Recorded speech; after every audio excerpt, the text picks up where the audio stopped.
Assalamualaikum warahmatullahi wabarakatuh.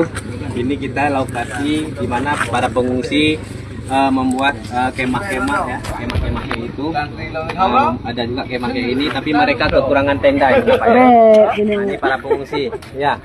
Rumah mereka ini, rumah ibu-ibu ini pada tenggelam semua, pada di bawah air.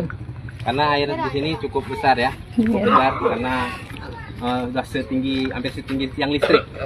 Jadi kepada kawan-kawan semuanya relawan coba datang ini ke desa untuk menembuk Senong ini, Blang Senong ini, karena di Blang Senong ini butuh bantuan kita semuanya. Oke, ini ya ibu para pengungsi ini dia ekonominya lumpuh total karena sekolah anak-anak juga sekolah pada putus karena nggak ada lagi yang bisa dipakai fasilitasnya, hancur semua ya. Oke, ini bapak-bapak ini. Nah, itu aja.